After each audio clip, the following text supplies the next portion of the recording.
Buenas noches a todos. Presentamos al hígado. El hígado es o se considera uno de los órganos internos el más grande que tenemos. En realidad se han reportado como hasta 500 funciones que puede ejecutar y aquí están desglosadas algunas de ellas. Algunas personas dicen que es como si fuera una especie de esponja cuya función es recibir toda la sangre que viene sobre todo de nuestro tracto digestivo y por eso lo asocian con los órganos que están relacionados con el proceso de digestión, sobre todo por su función de producir cierto almacenamiento, por ejemplo, del glucógeno. Cuando hay un exceso de glucosa, se puede almacenar ese exceso de energía como glucógeno a nivel del hígado, o también puede metabolizar ciertas, las proteínas, o puede metabolizar las grasas. Y también produce o es el encargado de la producción de la bilis y después esta se almacena en la vesícula biliar y esto es necesario para que se puedan absorber cierto tipo de grasas, ¿no? Sin embargo, si se fijan aquí, están demostradas muchas otras funciones, ¿no? Unas tienen que ver con factores de coagulación, otros tienen que ver con la eliminación de sustancias que son dañinas para nuestro cuerpo, con la síntesis de colesterol, con la producción de triglicéridos y les decía esta parte como de transformar el amoníaco en urea para que no sea dañina para nuestro cuerpo. Entonces dicen, casi nadie le hace caso al hígado hasta que empieza a mal funcionar y en realidad una persona, por ejemplo, puede vivir sin vesícula biliar, que es donde se almacena la bilis, pero no puede vivir sin hígado, ¿no? Una persona puede vivir a lo mejor sin el vaso, pero no podemos vivir sin el hígado. Una de las propiedades también maravillosas que tienen es que se le puede eliminar algunos pues de sus lóbulos y tiene esta capacidad de regeneración. Ahorita vamos a ver más adelante. Normalmente, muchas de las personas a lo largo de nuestra vida hemos asociado el daño a nivel hepático con esta coloración amarillenta de los ojos, ¿no? Y casi todos dicen, ah, bueno, a mí me dio hepatitis A en la infancia, ¿no? Y es esta parte de asociarla más con enfermedades virales. Hay todos los virus de la hepatitis A, B, C, D, E, ¿no? Sin embargo, bueno, con el auge de las vacunas, ya muchos de ellos son completamente prevenibles. También hemos asociado al daño a nivel del hígado con el uso como nocivo o el uso excesivo de ingesta de alcohol y cómo puede desencadenarse hasta una cirrosis hepática o una falla hepática por el abuso de este tipo de sustancias. Sin embargo, actualmente hay una enfermedad del hígado que se está considerando como la enfermedad crónica más importante. ¿Por qué? Porque tiene que ver con el estilo de vida. Y dentro del estilo de vida es esa serie de hábitos que nosotros tenemos, que aquí están representados algunos, y que pueden llegar a ser buenos hábitos o malos hábitos, ¿no? Pero en general ahorita están tratando de desdoblarlo hacia esto, ¿no? ¿Con qué alimentos estamos teniendo contacto la mayoría de nuestros días? Si realizamos o no realizamos actividad física, si estamos cuidando o no la calidad de nuestro sueño, si estamos pues con un consumo moderado o más bien como mínimo de alcohol y el cigarro de plano no es permitido, ¿no? O sea, es algo que es completamente excluyente. No se recomienda el consumo de cigarro y que tanto estamos cuidando nuestra salud mental. Entonces, todas estas son las esferas del estilo de vida. De repente algunas personas podrían decir, bueno, tiene mayor importancia la parte de la nutrición porque somos lo que comemos, sin embargo, ahorita no están restándole o sumándole mayor importancia a alguno de ellos. Todas son importantes en nuestro aspecto. Y relacionado con lo que nosotros hacemos, que es la parte de la actividad física, la actividad física se define como cualquier movimiento que nosotros realizamos que involucra el músculo esquelético y que genera una demanda de energía o un gasto calórico.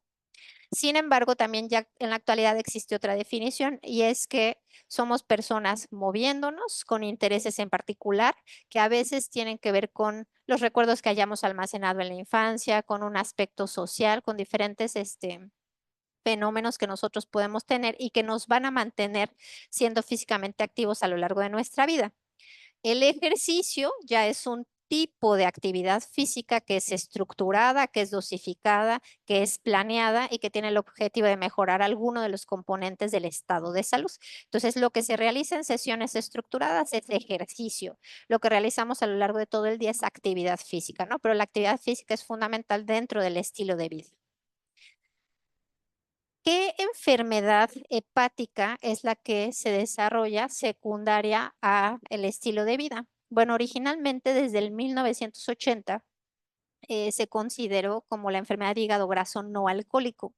Y de aquí ya se fue como considerando si alguien evolucionaba hacia que se volviera muy rígida como la pared del hígado, ¿no? O que incluso hubiera este proceso como de inflamación, le decían la esteatohepatitis, o ya tal cual que evolucionara hacia fibrosis y de ahí hacia un proceso de cirrosis o hacia un carcinoma hepatocelular. Sin embargo, a partir del 2020 decidieron modificarle el nombre. Todavía ustedes lo van a encontrar mucho como, es que me dijeron que tenía hígado graso, ¿no? No alcohólico. Cambiaron la definición hacia enfermedad hepática grasa asociada hacia disfunción metabólica. ¿Por qué? Para quitar este sesgo de si forzosamente la persona tomaba o no tomaba en la cantidad adecuada y evitar este proceso de estigmatización. Y también por algo muy triste y es que se está encontrando esta enfermedad con mucha frecuencia en niños y en adolescentes en donde ni siquiera está la exposición al uso o al abuso del alcohol, ¿no? Entonces, ¿en qué consiste esta enfermedad? Es el depósito de grasa a nivel del hígado mayor al 5% de lo que contiene toda su masa. Y ahorita vamos a ver cómo dentro de la definición, al ponerle como que la parte metabólica, se agregaron otros conceptos, ¿no? Entonces, les decía, puede ser desde el simple depósito, se me depositó más cantidad de grasa a nivel de mi hígado, o se me empezó a inflamar, o ya se desencadenó un proceso de fibrosis o de rigidez de ese tejido. Lo importante de este proceso como de clasificación es que cuando alguien tiene hígado graso, y puede evolucionar a tenerlo inflamado. Este proceso es reversible.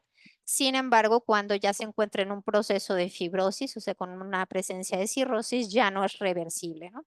Entonces, ¿qué es lo que sucede o cómo es que mi hígado se empieza a llenar de grasa? Y lo que hemos estado compartiendo es que en realidad somos seres que fueron diseñados para el movimiento. Nuestras células, nuestro cuerpo fue diseñado para movernos. Entonces tenemos adaptaciones que ocurren desde el origen de la Tierra. Entonces, nuestro hígado, como les decía, una de las funciones que tiene es la capacidad de almacén de energía, pero alguien que se encarga de almacenar energía, pues lo va a hacer cuando nosotros nos exponíamos a ser cazadores o ser recolectores y a veces encontrábamos alimento y a veces no encontrábamos alimento, ¿no? Entonces, en la actualidad, nosotros podemos acceder a la comida con mucha facilidad. Y por otro lado, nos estamos moviendo mucho menos. Entonces, accedemos a la comida con facilidad y si comemos, comemos, pues dice el cuerpo, bueno, yo ya terminé de utilizar lo que necesitaba para el funcionamiento del cerebro, para el funcionamiento del sistema respiratorio, para el funcionamiento del sistema digestivo, para la cognición. Ahora, ¿qué hago con esta energía? Bueno, la voy a almacenar en el hígado, pero ese almacén se llena. Entonces, cuando ese almacén se llena, empieza a generar resistencia a la insulina. ¿Por qué? Porque dice, yo ya no necesito abrir más compuertas para almacenar la energía, yo ya estoy hasta el tope. Y entonces ese estar hasta el tope empieza a generar que el almacén se busque en otros tejidos. Entonces se empieza a incrementar también la formación de grasa, pero la formación de grasa a nivel del hígado y cuando el hígado también está hasta el tope empieza a tratar de almacenarse en otros sitios, ¿no? Entonces se empieza a infiltrar nuestro músculo también de grasa y se empieza a aumentar la grasa a nivel de nuestros vasos sanguíneos. Está el vaso sanguíneo y alrededor del vaso sanguíneo existe una infiltración grasa a nivel del páncreas, a nivel del corazón, ¿no? Hay también corazón graso. Y entonces todo esto va generando que si el hígado recibe, en teoría, como el riego sanguíneo que viene de los intestinos, nosotros seguimos comiendo y entonces se sigue tratando de almacenar de alguna forma la energía que no está siendo gastada por la disminución también del movimiento y se deposita a nivel de nuestro hígado, ¿no? Entonces, ¿cuál es la diferencia en estos cambios de definición? que les decía antes, cuando se llamaba hígado graso, enfermedad de hígado graso no alcohólico, pues se tenía que excluir que si la persona consumía o no consumía alcohol, que no fuera por la exposición de algún virus, de los virus de la hepatitis, o que fuera la exposición a cualquier otra cosa, ¿no? Hay personas que desarrollan esta enfermedad asociada a la suplementación exagerada, ¿no? Que de repente, me dijo la vecina que me tome magnesio y me dijo también esta otra que me tome este otro suplemento y me dijeron que este otro, entonces empiezan a tomar muchos químicos que al final de cuentas tienen que pasar por el hígado para ser metabolizados o por el uso de diferentes medicamentos. ¿Qué es lo que dice ahora la nueva definición?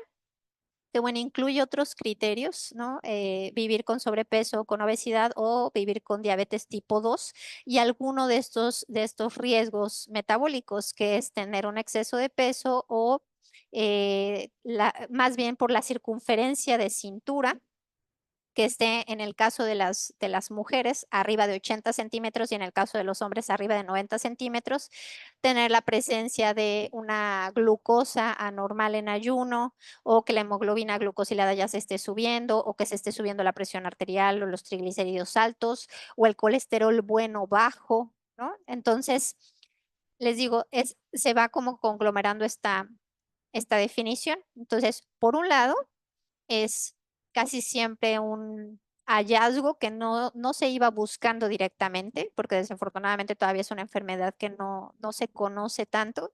Y cuando alguien acude a que le realicen un ultrasonido por cualquier otra cosa, a lo mejor por dolor abdominal, de repente al encontrarse al hígado dicen, ay, no, mira, tienes presencia de hígado graso por cómo se ve ese estudio de imagen de ultrasonido.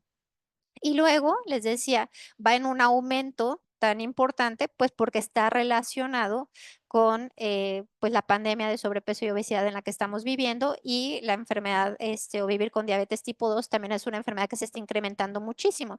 Sin embargo, hay personas que aparentemente viven con peso normal, pero que pueden llegar a tener su circunferencia de cintura aumentada, ¿no? Les repito, en el caso de los hombres mayor a 90 centímetros y en el caso de las mujeres mayor a 80 centímetros, que pueden empezar a tener alteraciones en su presión arterial o que ya tomen algún medicamento para regularlo, que tengan los triglicéridos altos, que tengan su colesterol bueno menor a 40 en hombres o menor a 50 en mujeres, que tengan la presencia de prediabetes, que se hace el diagnóstico con una glucosa en ayuno o con la hemoglobina glucosilada o con su curva de tolerancia oral a la glucosa o que tengan resistencia a la insulina.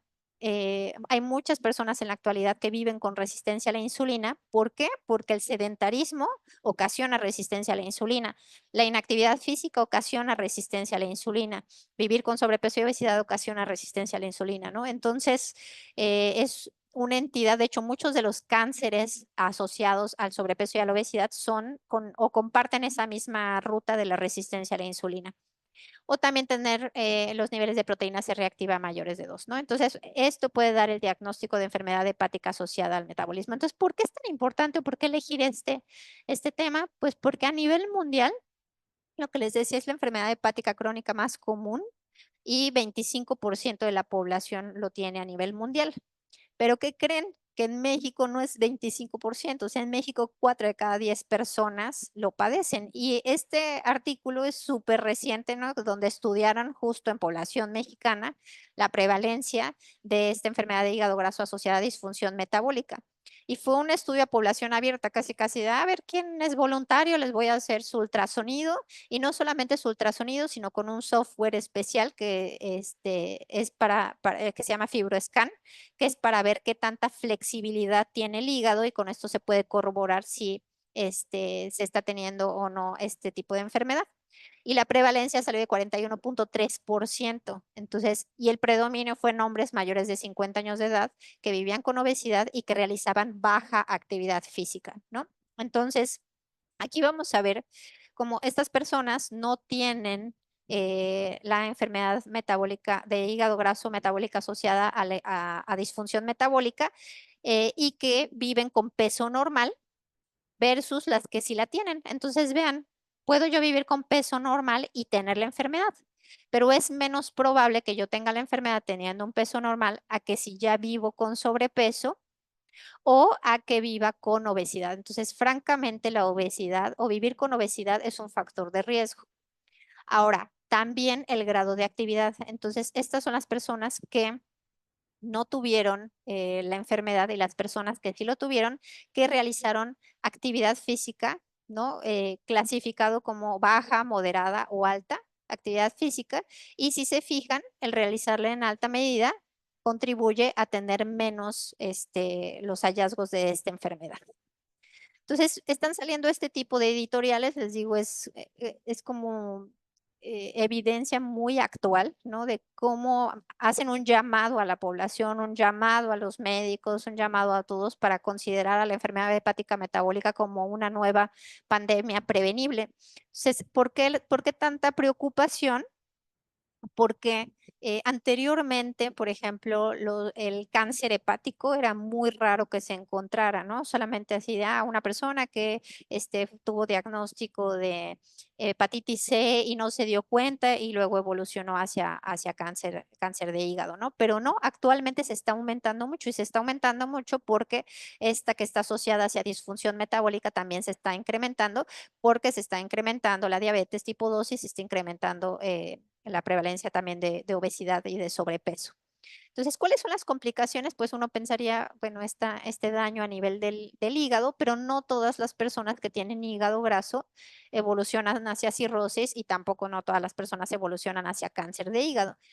Lo que más está preocupando es una asociación que encontraron directa con el incremento en las enfermedades cardiovasculares.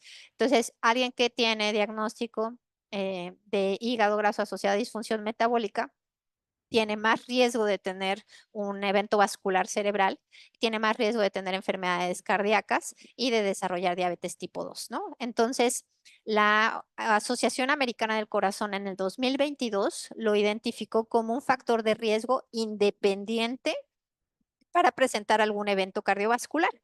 ¿Y cuál es la razón? Pues si decimos que casi todo, o sea, pasa por supervisión del hígado, algo que está muy relacionado es la forma como comemos, ¿no? Entonces, de repente, todo eso que se absorbe a través de los intestinos por la irrigación sanguínea llega hacia el hígado y ahí se va a estar absorbiendo. Entonces, vivir con esta enfermedad aumenta la inflamación de esos vasos sanguíneos o de esta parte que nosotros le decimos como del endotelio. Esto imagínense como si fuera la parte interna de nuestros vasos sanguíneos.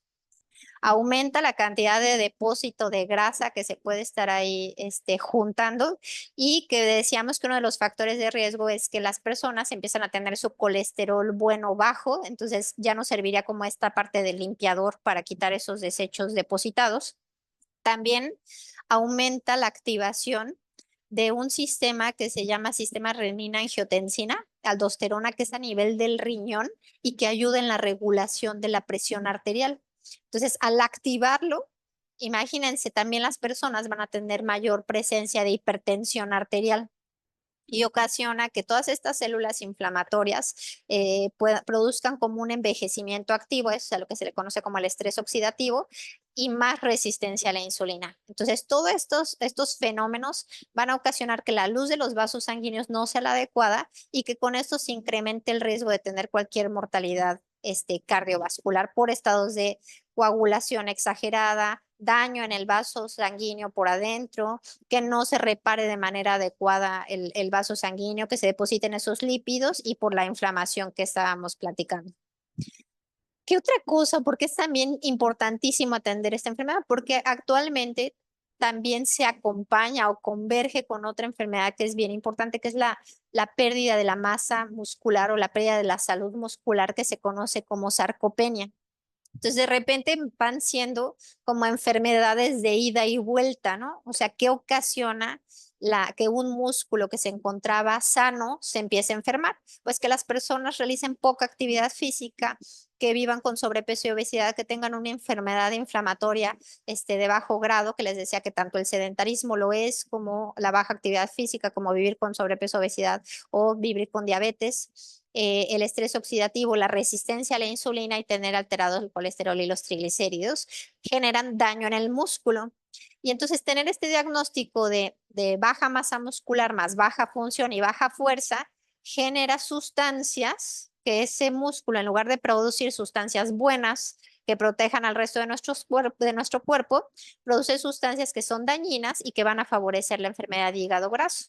Pero también el hecho de tener un hígado sano, si se expone a todas estas variables, va a ocasionar aumento también de esta enfermedad, y el hígado graso va a ocasionar que se liberen estos mensajeros o estas señalizaciones, se llaman hepatoquinas, que van a producir que también el músculo se deteriore más rápidamente, ¿no? Entonces, por eso les digo, es de ida y vuelta. O sea, ¿qué ocasionó que se perdiera la masa muscular? Tener grasa en el hígado. ¿O qué ocasionó que se desencadenara el hígado graso? Tener baja masa muscular. Entonces, por eso se puede llegar a deteriorar tanto una persona. Y la base de todo esto, y se los repito mucho, es la resistencia a la insulina. Entonces muchas personas dicen, no, pero yo no tengo resistencia a la insulina. No, no, pero hay estudios, se los he compartido, de cómo cuando alguien solía caminar 10,000 pasos y de esos 10,000 pasos los reduce a 5,000 pasos, existe un aumento en el 45% de la resistencia a la insulina, ¿no? Entonces es parte de lo que nos sucedió en la pandemia. Esa reducción en el movimiento cotidiano fue desencadenando que muchas personas empezaran a presentar resistencia a la insulina. Y es difícil que alguien lo sepa, pues porque normalmente no se siente nada y solamente puede verse manifestada como el oscurecimiento, por ejemplo, en algunos pliegues, a nivel del cuello o a nivel de las axilas, ¿no? Entonces ahí podría decir yo, ah, bueno, esa persona sí está teniendo resistencia a la insulina.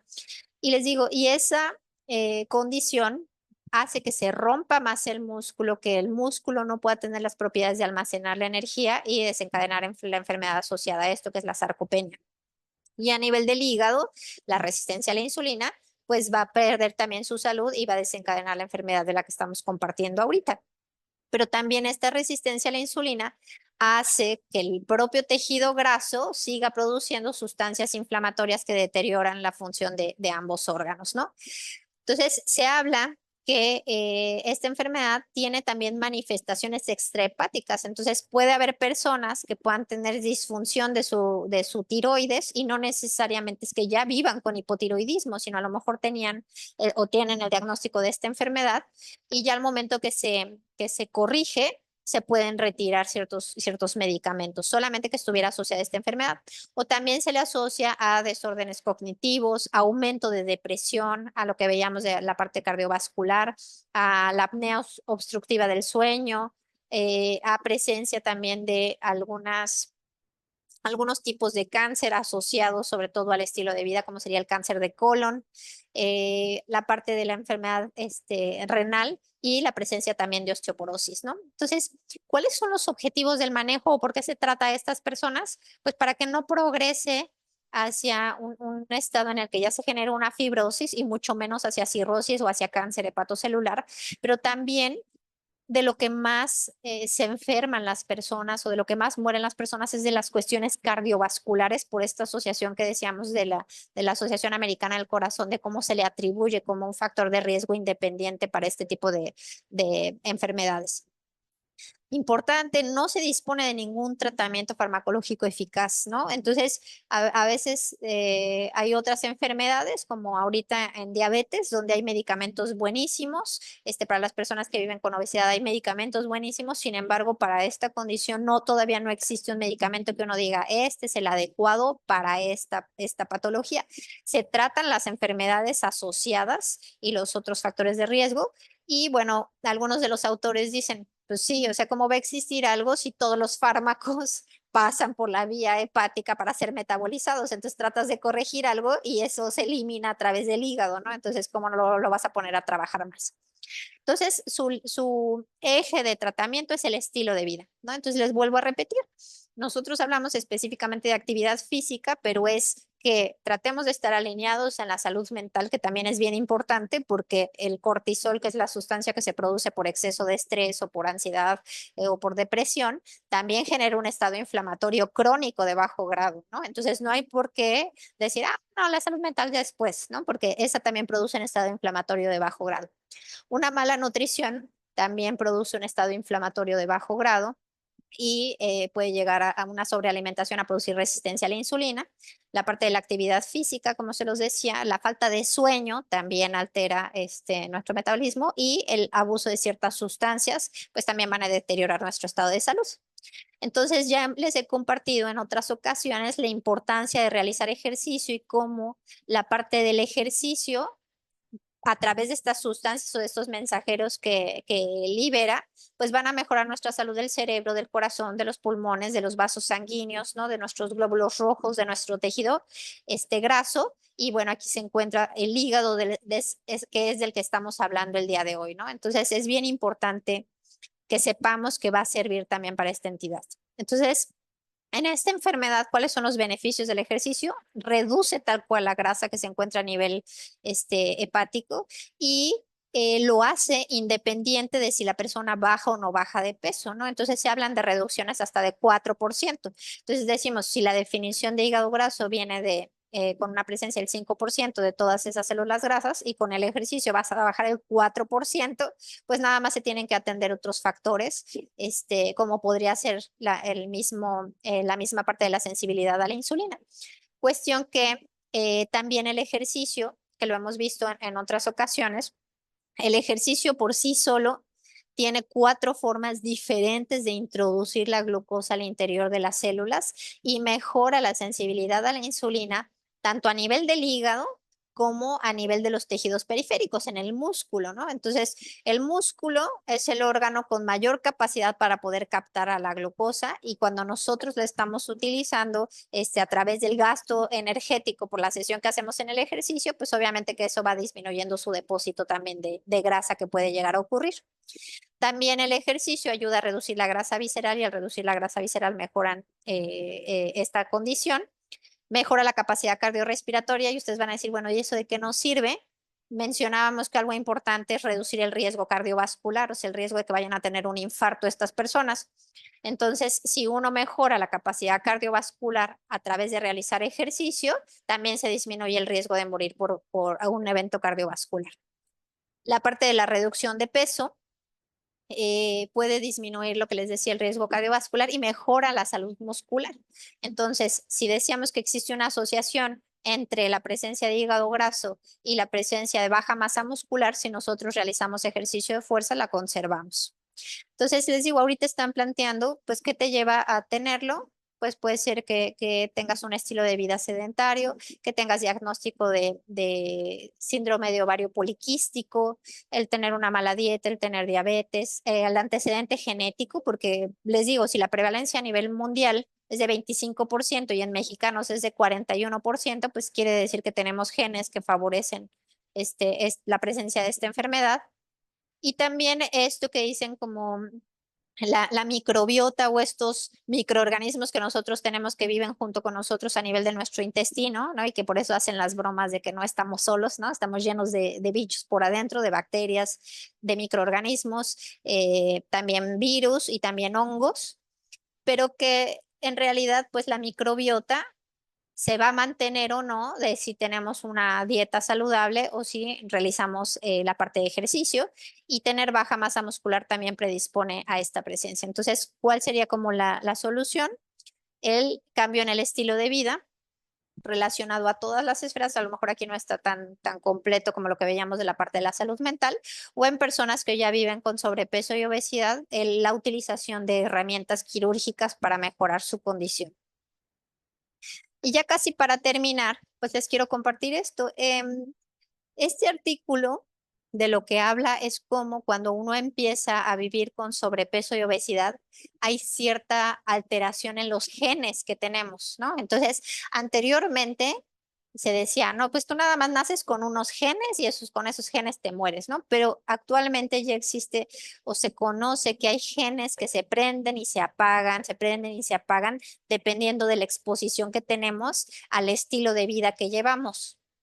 Entonces, este artículo es acerca del encendido o apagado de ciertos genes que son indispensables para el funcionamiento del cerebro, del corazón, de los pulmones, de los riñones, del hígado, de nuestro tejido adiposo visceral o de nuestro tejido graso, el subcutáneo, ¿no? El que está pegado hacia la piel. ¿Y por qué es importante este estudio? porque la verdad es que el hígado es el órgano que cuando se revierte o se trata de hacer acciones para mejorar la composición corporal de las personas, cuando se mejora esa composición corporal, se restablece casi por completo. O sea, vean, esto es a lo mejor lo que se queda dañado después de que se mejoró. Son genes que se regularon hacia la alta y genes que se regularon hacia la baja, pero ambos son importantes para que funcione bien el hígado. Entonces, tú mejoras tu composición corporal y se restablece en un 91%. Tú mejoras tu composición corporal y los que se regularon hacia la baja, esos genes se restablecen al 86%, o sea, buenísimo. Vean a qué órgano le va súper mal y que después ya hablaremos de él. El riñón. El riñón, alguien puede vivir con sobrepeso y obesidad y establecer acciones y decir, bueno, ya me voy a cuidar, ya voy a tratar de mejorar mi estado de salud, pero desafortunadamente, a pesar de cuidarse y hacer cosas, no se alcanza a beneficiar tanto como lo hace el hígado, ¿no? Entonces, por eso hablan de que esta enfermedad de la que estamos hablando el día de hoy, del hígado graso asociado a disfunción metabólica, realmente pueden mejorar mucho las personas si se concentran en tener estilo de vida más saludable. Entonces, en conclusión, la enfermedad hepática grasa asociada a disfunción del metabolismo es la enfermedad hepática crónica más frecuente y por eso la importancia de presentárselas el día de hoy. Su prevalencia en México es más alta que en el mundo, entonces de por sí tenemos algo que nos predispone para enfermarnos. Y bueno, también es que nuestras estadísticas en México son altísimas porque 7 de cada 10 personas viven con sobrepeso y obesidad y es un factor de riesgo independiente para enfermedad cardiovascular. Entonces, la enfermedad cardiovascular es la causa número 1 de muerte en México. Incrementa el riesgo de diabetes tipo 2, de sarcopenia y de otras enfermedades como algunos cánceres relacionados a el estilo de vida. No existe en la actualidad un medicamento efectivo para su manejo, ¿no? Las intervenciones son relacionadas al estilo de vida, pero bueno, tanto el ejercicio como la parte de la nutrición disminuyen la grasa hepática, disminuyen el riesgo cardiovascular y mejoran la salud muscular de las personas con esta enfermedad. Entonces voy a dejar de compartir para que puedan hacer sus preguntas o compartir lo que